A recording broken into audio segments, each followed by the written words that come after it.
শিক্ষা সংক্রান্ত সমস্ত মামলা থেকে সরানো হলো বিচারপতি অভিজিৎ গঙ্গোপাধ্যায়কে।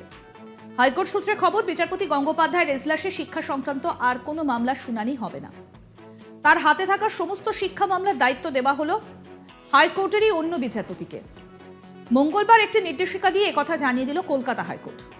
এই বিষয়ে সিদ্ধান্ত নিয়েছেন কলকাতা হাইকোর্টের প্রধান বিচারপতি টি.এস. শিবজ্ঞানম। তারই স্বাক্ষরিত একটা নির্দেশিকায় জানানো হয়েছে, এখন থেকে বিচারপতি গঙ্গোপাধ্যায়ের হাতে থাকা সমস্ত শিক্ষা মামলার শুনানি হবে বিচারপতি রাজাশেখর মান্থার বেঞ্চে। বদলে বিচারপতি গঙ্গোপাধ্যায় শুনবেন শ্রম এবং শিল্প আইন সংক্রান্ত মামলাগুলো। যদিও কেন এই সিদ্ধান্ত তা নিয়ে ওই দুই নির্দেশিকায় বিশদে কিছুই জানানো হয়নি হাইকোর্টের তরফে। তবে এই সিদ্ধান্তের কয়েক ঘন্টা আগেই বিচারপতি গঙ্গোপাধ্যায় এবং বিচারপতি সৌমেন সেনের সাম্প্রতিক নজিরবিহীন সংঘাত নিয়ে এজলাসে বসে লজ্জা প্রকাশ করেছিলেন হাইকোর্টের প্রধান বিচারপতি শিবজ্ঞানম। দ্রুত এই সমস্যার সমাধানের আশ্বাসও দেন তিনি। এরপরই এই সিদ্ধান্তের কথা জানানো হয় হাইকোর্টের নির্দেশিকায়।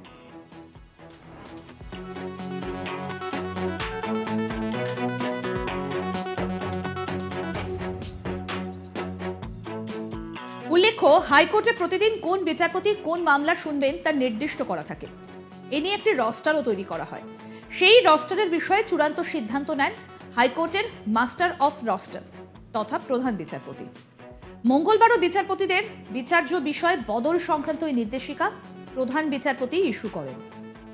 মঙ্গলবার 30শে জানুয়ারি শুধুমাত্র বিচারপতি অভিজিৎ গঙ্গোপাধ্যায় ও বিচারপতি রাজাশেখর মান্থার বিচার্য বিষয় সংক্রান্ত মামলা বদলের কথাই উল্লেখ করা হয়েছে।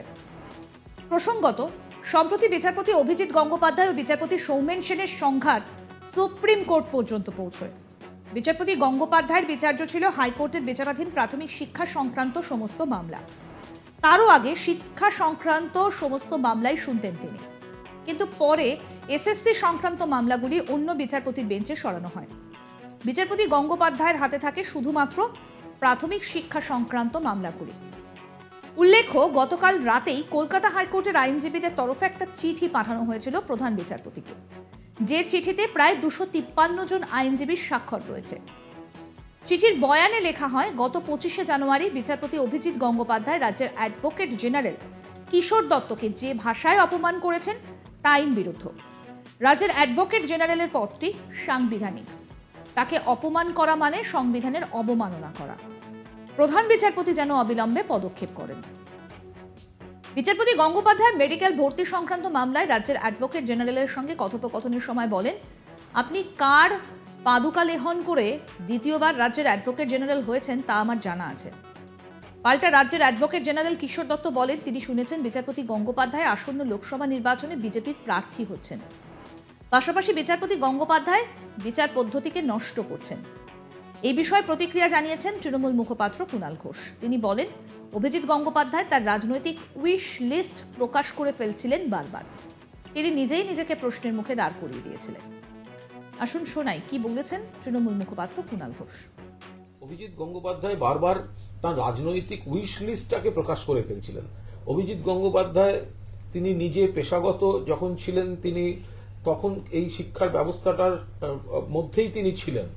ফলে সেখানে তার কোনো ব্যক্তিগত পছন্দ অপছন্দ, ক্রোধ বা আক্রোশ সেগুলো কাজ করছে কিনা, তার রাজনৈতিক অবস্থান কাজ করছে কিনা, এগুলো বারবার প্রশ্নের সামনে চলে এসেছে। ফলে অভিজিৎ গঙ্গোপাধ্যায় মহামান্য বিচারপতি তিনি নিজেই নিজেকে প্রশ্নচিহ্নের মুখে বারবার ফেলে দিয়েছেন। ফলে তিনি নিশ্চয়ই বিচার করবেন, কিন্তু বিচারের নাম করে পর্যবেক্ষণে তিনি পলিটিক্যাল কথা বলবেন, কোর্টের বাইরে তিনি পলিটিক্যাল কথা বলবেন, এই জায়গাগুলো দাঁড়িয়েই তিনি প্রশ্নের মুখে পড়েছেন। কোনো যারা বিভিন্ন বিভাগের এই মামলাগুলি চলছে, কিছু ক্ষেত্রে মহামান্য বিচারপতি অভিজিৎ গঙ্গোপাধ্যায় তিনি এমন কিছু রায় দিয়েছেন তাতে তার কোনো ব্যক্তির প্রতি যে আমি একটা সিবিআই দেব, আমি অমুক ব্যক্তিকে লক্ষ্য করে এগোবো। এখন কেউ যদি কোনো অন্যায় করে থাকে তাকে যা ইচ্ছা শাস্তি দিন, তার কিন্তু ওই করতে গিয়ে এমন কিছু অর্ডার হয়েছে যাতে প্রকৃত চাকরি প্রার্থীদের চাকরি পাওয়ার দরজাটা বন্ধ হয়ে জটিলতা তৈরি হয়ে গেছে।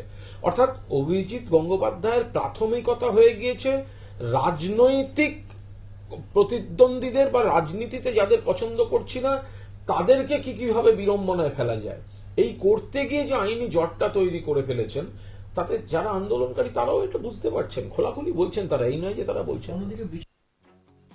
শিক্ষা সংক্রান্ত সমস্ত মামলা থেকে সরানো হলো বিচারপতি অভিজিৎ গঙ্গোপাধ্যায়কে। হাইকোর্ট সূত্রে খবর, বিচারপতি গঙ্গোপাধ্যায়ের এজলাসে শিক্ষা সংক্রান্ত আর কোনো মামলার শুনানি হবে না।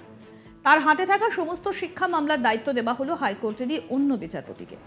মঙ্গলবার একটি নির্দেশিকা দিয়ে একথা জানিয়ে দিল কলকাতা হাইকোর্ট। এই বিষয়ে সিদ্ধান্ত নিয়েছেন কলকাতা হাইকোর্টের প্রধান বিচারপতি টি.এস. শিবক্কানম। তারই স্বাক্ষরিত একটি নির্দেশিকা জানানো হয়েছে, এখন থেকে বিচারপতি গঙ্গোপাধ্যায়ের হাতে থাকা সমস্ত শিক্ষা মামলার শুনানি হবে বিচারপতি রাজাশেখর মান্থার বেঞ্চে। বদলে বিচারপতি গঙ্গোপাধ্যায় শুনবেন শ্রম এবং শিল্প আইন সংক্রান্ত মামলাগুলো। যদিও কেন এই সিদ্ধান্ত তা নিয়ে ওই নির্দেশিকায় বিশদে কিছুই জানানো হয়নি হাইকোর্টের তরফে। তবে এই সিদ্ধান্তের কয়েক ঘন্টা আগেই বিচারপতি গঙ্গোপাধ্যায় এবং বিচারপতি সৌমেন সেনের সাম্প্রতিক নজিরবিহীন সংঘাত নিয়ে এজলাসে বসে লজ্জা প্রকাশ করেছিলেন হাইকোর্টের প্রধান বিচারপতি শিবক্কানম। দ্রুত এই সমস্যার সমাধানের আশ্বাসও দেন তিনি। এরপরে এই সিদ্ধান্তের কথা জানানো হয় হাইকোর্টের নির্দেশিকায়। উল্লেখ্য, হাইকোর্টে প্রতিদিন কোন বিচারপতি কোন মামলা শুনবেন তা নির্দিষ্ট করা থাকে। এ নিয়ে একটি রস্টারও তৈরি করা হয়। সেই রস্টারের বিষয়ে চূড়ান্ত সিদ্ধান্ত নেন হাইকোর্টের মাস্টার অফ রস্টার তথা প্রধান বিচারপতি। মঙ্গলবারও বিচারপতিদের বিচার্য বিষয়ে বদল সংক্রান্ত এই নির্দেশিকা প্রধান বিচারপতি ইস্যু করেন। মঙ্গলবার 30শে জানুয়ারি শুধুমাত্র বিচারপতি অভিজিৎ গঙ্গোপাধ্যায় এবং বিচারপতি রাজাশেখর মান্থার বিচার্য বিষয় সংক্রান্ত মামলা বদলের কথাই উল্লেখ করা হয়েছে। প্রসঙ্গত বলি, সম্প্রতি বিচারপতি অভিজিৎ গঙ্গোপাধ্যায় ও বিচারপতি সৌমেন সেনের সংঘাত সুপ্রিম কোর্ট পর্যন্ত পৌঁছয়। বিচারপতি গঙ্গোপাধ্যায়ের বিচার্য ছিল হাইকোর্টের বিচারাধীন প্রাথমিক শিক্ষা সংক্রান্ত মামলা। তারও আগে শিক্ষা সংক্রান্ত সমস্ত মামলাই শুনতেন তিনি।